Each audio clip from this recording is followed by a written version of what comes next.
Hello beautiful people, ikaze nanone kuri Linkin is Amazing Kitchen, ni umukobwa wanyu Ange. Niba ari ubwa mbere ugeze aha nakurarikira gukora subscribe kugira ngo ntihakagire video nimwe igucika. Nkuko bisanzwe rero, uyu munsi ndabereka amafunguro nabateguriye. Nateguye kubereka uburyo nkaranga ibirayi byanjye ntibize bisa bifite ibara ryabyo, ahubwo bikaza bifite kandi gakurera bisa neza biryoshye amaso. Mbere yuko dutangira, reka tubanze dukaraba intoki.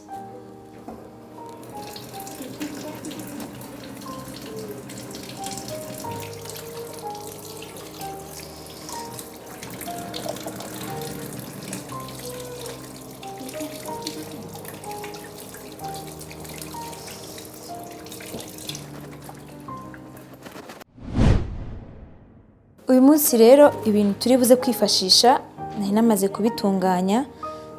Turaza gukoresha poivro y'umutuku, poivro y'icyatsi, igitunguru cy'umweru, usibye ko ushobora gukoresha icyo ari cyo cyose ufite, icyaba umweru cyangwa umutuku. Ndaza no gukoresha persili. Ibindi bintu turi bukoreshe harimo amavuta, harimo tungurusumu na ginger nabisekuriye hamwe. Turaza gukoresha turmeric, ikirungo cya turmeric kugira ngo kize kuduha kandi kabara. Turakoresha umunyu na black pepper. Ibirayi nari namaze kubitogosa, wabitogosheje byahiye. Ni karibu rero, reka dutangire. Mu guteka nkunda gukoresha medium heat kugira ngo ibiryo byanjye bize gushya neza bidashiririye. Pano yacu imaze kumuka neza. Ndashyiramo ikiyiko kimwe cy'amavuta, ni ikiyiko kinini tablespoon. Hanyuma ndaza gushyiramo bya bitunguru byanjye nakase na poivro.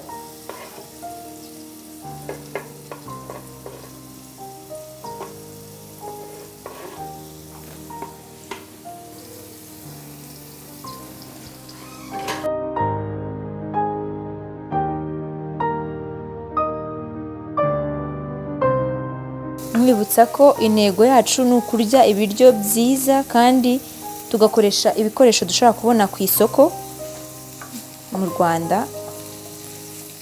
Ibitunguru byacu na poivro rero, kubera ko nge ntakunda ko bishya cyane, iminota 2 kuri njye bihagije kugira ngo bibe bihiye uburyo mbyifuza.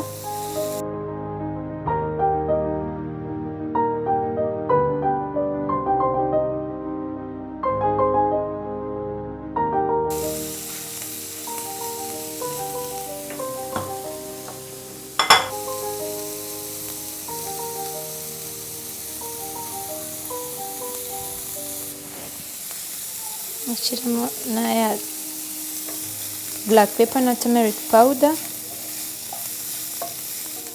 Ushobora kubona ibi byo wakoresheje ari bike ukongeramo gakeya. Ngiye kongeramo ka turmeric powder gake.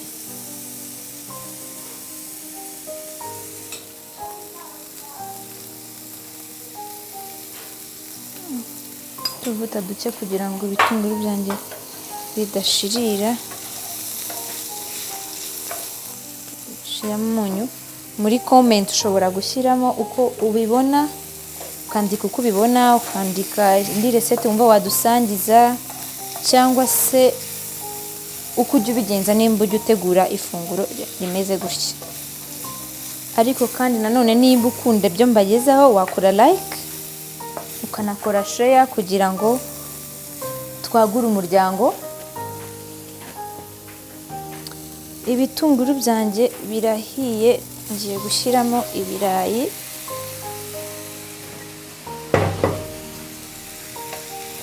Hanyuma ndavanga neza kugira ngo bya birungo bize kugera hose. Murabona ko rwose ibirayi birimo birahindura akabara, birasa neza kameme.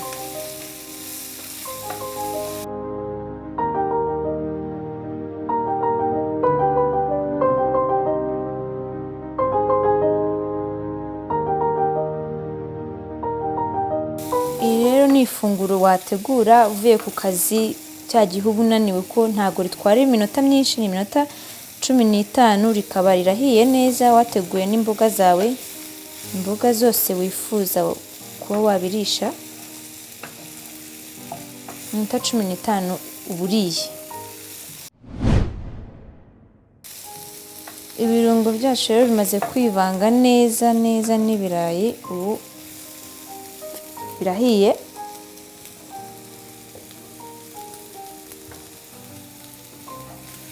Igikurikiyeho ni ukumva ko umunyu wakoze neza.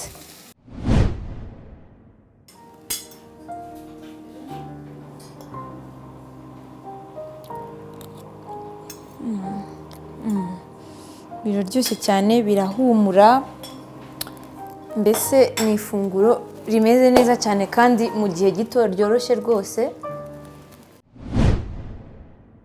Kugira ngo rero bize kuba bisa neza cyane kurushaho, ugiye kubitegura ku meza ongeramo ka gapersile twari twakase,